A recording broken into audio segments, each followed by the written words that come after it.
Ja, moin moin Leute, willkommen zurück in unserem Grow-Tagebuch.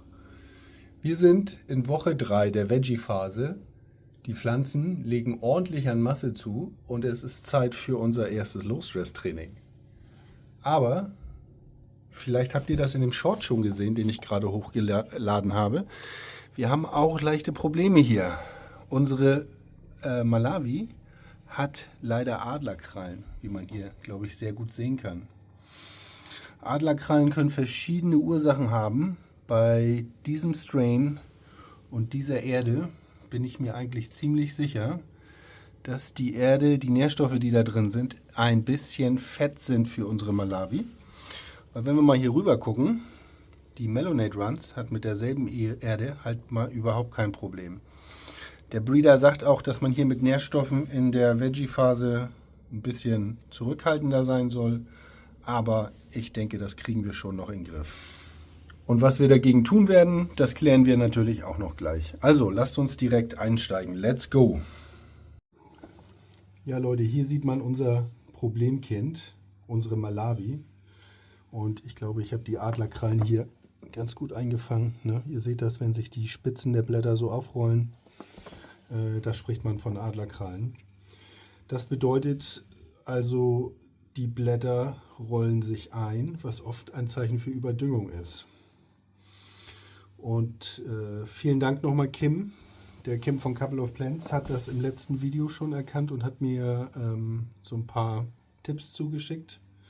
Mögliche Ursachen für dieses Problem könnten sein, dass die Living Soil relativ nährstoffreich ist und Malawi-Sorten generell oft sensibel sind, was eine Überversorgung mit Stickstoff speziell in der Wachstumsphase haben. Später in der Blüte sollte sich das ausgehen. Was können wir jetzt machen? Es gibt da verschiedene Lösungsansätze. Einer wäre zum Beispiel kein zusätzliches Düngen. Das machen wir hier eh nicht. Ist ja Living Soil. Die regelt sich selbst. Also warten wir da einfach mal ab. Wir könnten das Bewässerungsschema anpassen. Ich habe die Töpfe schon mal angehoben. Die sind, ja, ich würde sagen, da ist noch genug Wasser drin. Ne? Ich hatte eigentlich gedacht, ich wollte heute wässern, aber ich habe mir das nochmal überlegt. Ich warte nochmal 3-4 Tage. Die Pflanzen sehen auch noch nicht so aus, als ob sie unbedingt durstig wären und auch der Klee sieht noch recht fresh aus. Also lassen wir das auch aus. Und was natürlich auch für Probleme sorgen kann, ist zu viel Lichtstress. Die hohe Intensität kann die Pflanze natürlich stressen. Ich werde jetzt als weitere Maßnahme die Lampe auch nochmal ein bisschen erhöhen, weil wenn ihr euch das mal hier anguckt, seht ihr das natürlich. Die Malawi ist deutlich dichter an der Lampe wie die Melonade Runs, wobei zwischen der Malawi und der Lampe immer noch so gute 25 cm sind. Also genau das, was der Hersteller empfiehlt. Nichtsdestotrotz stretcht die hier ja wie eine Drecksau und dementsprechend werde ich die Lampe ein bisschen höher stellen und dann werden wir diesen Topf auch ein bisschen höher nehmen, weil wie man sieht, die Melonade Runs, die ja am Anfang ein bisschen spargelig war und wir sie tiefer eingepflanzt haben, die sieht halt ein bisschen tiefer gelegt aus. Ne? Ich habe jetzt bei beiden noch kein Stresstraining durchgeführt, aber den Höhenunterschied müssen wir schon irgendwie dann noch ausgleichen. So, und nochmal zu der Melonade Runs, was wir hier machen. Wir machen hier erstmal genau gar nichts. Ne? Wir sitzen das aus, wir warten das ab, wir behalten das im Auge. Ich denke nicht, dass das ein Grund zur Panik ist. Die Pflanze wird größer und braucht in Zukunft natürlich auch mehr Nährstoffe. Das wächst sich hoffentlich zurecht. Nichtsdestotrotz werde ich das genau im Auge behalten, die nächsten 1-2 Wochen. Und euch natürlich täglich updaten, wenn es hier was zu berichten gibt. So Leute, wie ihr seht, habe ich hier mal ein bisschen umgebaut. Wir haben hier die Melonade Runs im Vordergrund. Und ich will jetzt hier mit dem Low-Stress-Training anfangen. Ziel ist, dass wir möglichst viele von den unten liegenden Zweigen dazu bekommen, dass da mehr Licht rankommt. Aber gleichzeitig versuchen, so viel vom Blattwerk dran zu lassen wie möglich. Und das bedeutet, dass ich erstmal versuche, wo ich kann, diese großen Fächerblätter unter die Zweige zu biegen, so ein bisschen zu trainieren. Hier zum Beispiel, könnt ihr das sehen, hole ich den Zweig hier nach vorne und schiebe das Fächerblatt erstmal nach unten, so dass der hier mehr Licht bekommt. Ne? Das gleiche können wir hier vermutlich auch mal versuchen. Ja, guckt mal. Das sieht doch auch schon ganz gut aus. Und ich glaube, da hinten ist auch noch einer. Ich drehe mal den Topf, dann könnt ihr das besser sehen. Und so. Hier.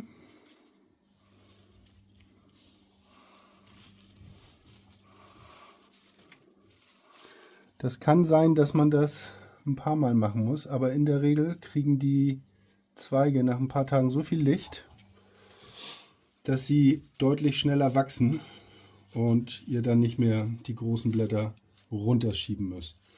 So, ich würde sagen, wir lassen das jetzt erstmal so. Den kleinen Kandidaten werde ich auch erstmal nicht anfassen, weil der von der Höhe noch nicht so hoch ist, aber die Malawi werden wir, glaube ich, gleich mal toppen oder filmen. Was meint ihr?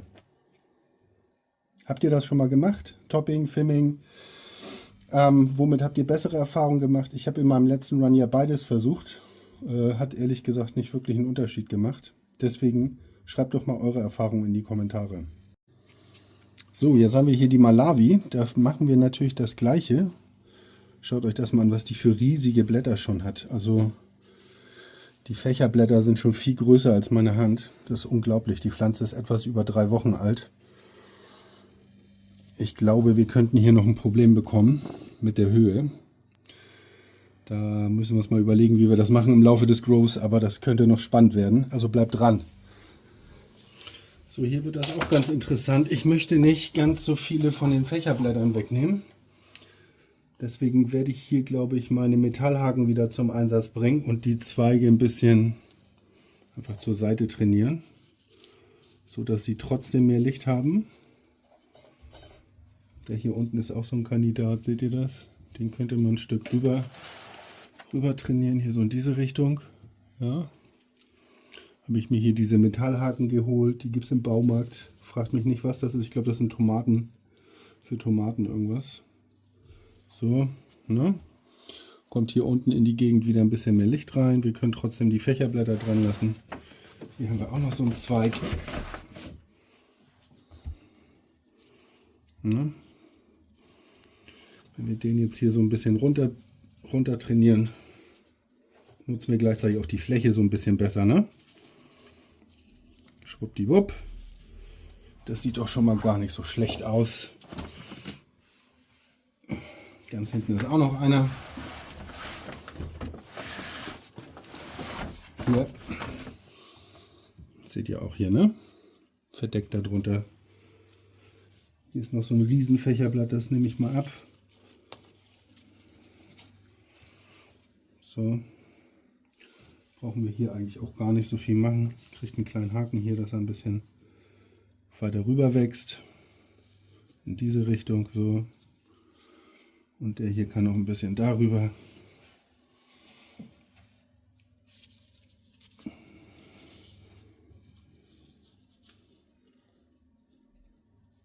So. Und dann sind wir hier mit unserem LST eigentlich auch schon fertig. So sieht das aus. Wir haben hier unten jede Menge Pipelines gelegt. Oben die Zweige sind einfach noch zu kurz, um die zu trainieren. Da kommt dann später ein Netz zum Einsatz. Ich werde die vermutlich dann ein bisschen trainieren, dass sie nicht ganz so hoch ist. Da müssen wir mal sehen, wie wir das gleich machen. So Leute, hier sind wir zurück nach dem Low-Stress-Training, um nochmal die Frage nach Temperatur und Lampe zu beantworten. Wir sind hier bei 22 Grad Celsius, 63% Luftfeuchtigkeit. Die Mars Hydro Lampe steht derzeit noch auf 75%. Wir sind in der letzten Woche vor Einleitung der Blüte. Wir gehen jetzt auf 100%. Wie ihr sehen könnt, habe ich den Höhenunterschied etwas ausgeglichen. Ja. Karton drunter gestellt. Und ich habe die Lampe auch noch mal 10 cm höher gehängt. Wir sind jetzt also 30 cm über den Pflanzenkronen. Und jetzt gucken wir mal, wie sich das so entwickelt in der nächsten Woche. So Brudi, jetzt bist du gefragt. Wie wollen wir unsere Ladies nennen? Ich habe immer noch keine Namen. Haut eure kreativsten Namensvorschläge bitte in die Kommentare. Die besten Namen übernehmen wir und geben euch im nächsten Video ein Shoutout. Das war's schon wieder für diese Episode. Wir haben unser Low-Stress-Training durchgeführt, haben uns die Malawi nochmal genauer angeguckt, was da schiefgelaufen ist. Im nächsten Video schauen wir wie sich die Pflanzen erholt haben oder halt nicht und ob unser Low-Stress-Training schon die gewünschten Ergebnisse bringt.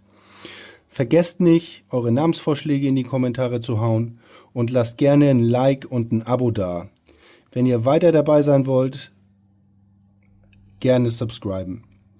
Bis zum nächsten Mal, Brudis. Haltet die Blätter grün.